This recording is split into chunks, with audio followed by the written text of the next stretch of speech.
everybody. This is Professor Ben Sher, and I'm here with my assisting artist, Marko Djordjevic. We're both faculty members at Berklee College of Music, and we're here to discuss the Bembe Rhythm.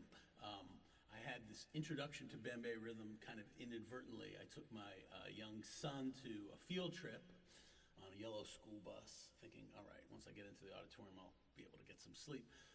And came on and had not knowing anything of what to expect. And the MC came out and said, boys and girls, let's have a nice hand for the West African Dance and Percussion Troupe. And all of a sudden they came on in full garb.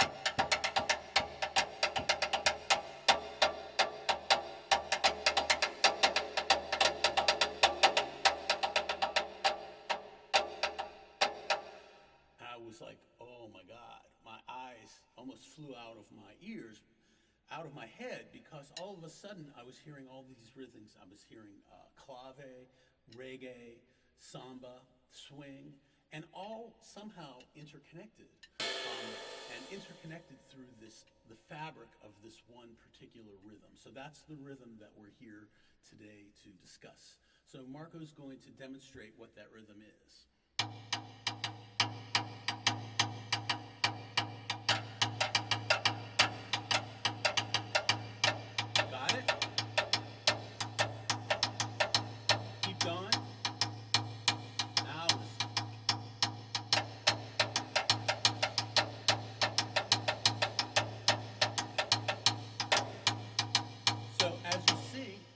We have two interpretations of the same rhythm. One going in 4, 1, 2,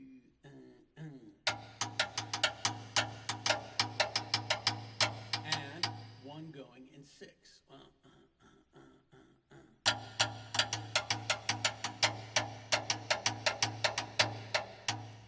So it's that duality. Maybe if we reduce it, I'll play the 4 and you play the 6.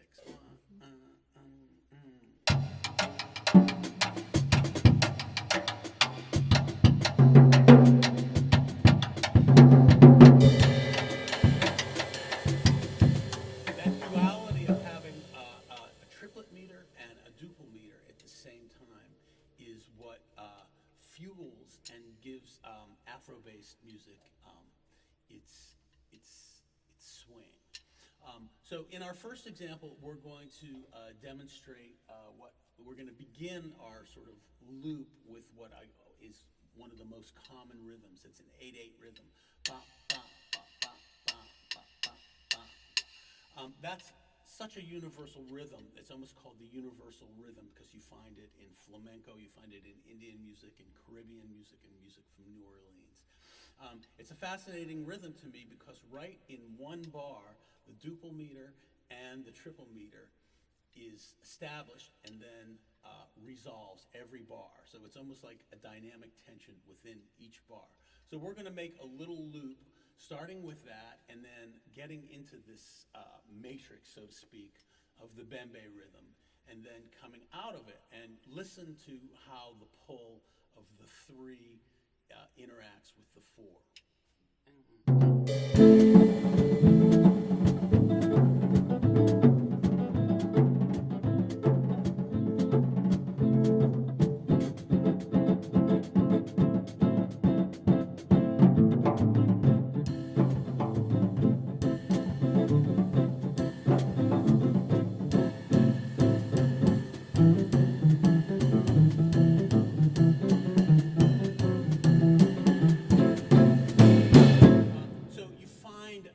This kind of pull of the 2 against 3 in many kinds of music.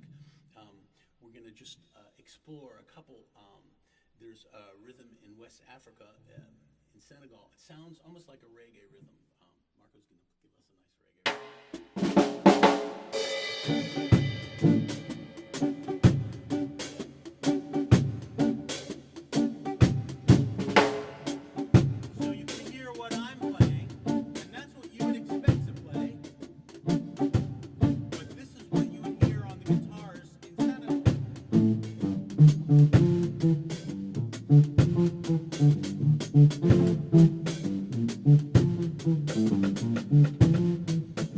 So now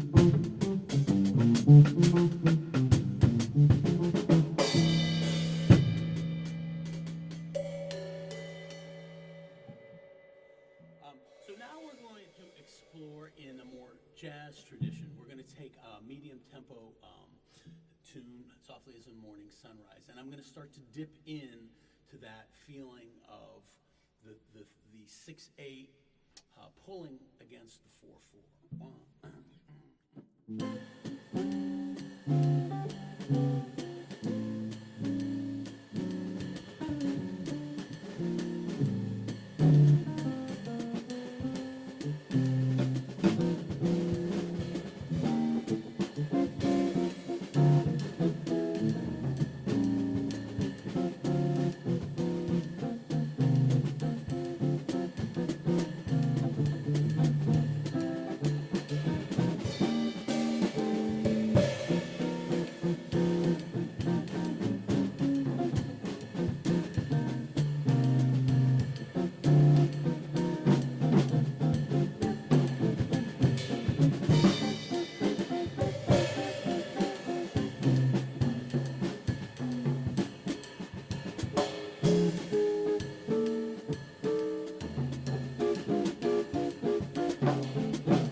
So easy to hear in that one.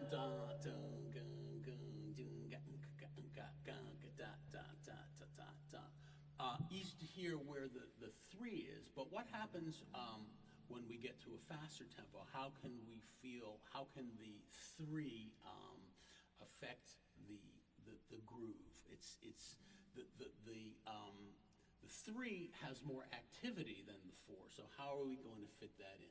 Well, if you think about the 3, we have different groupings of the 3. We have da ka ka da ka ka da ka ka da ka ka da da da da da da da da da da. So if we go in a faster tempo, we can get to the larger 3, and that's going to affect the tempo. So now we're gonna play rhythm changes, and I'm going to, on the last 4 bars of each A section, we're going to dip into the larger 4. And then on the bridge, we'll see if we can sustain the larger 4 over the whole 8 bars. Okay? 1,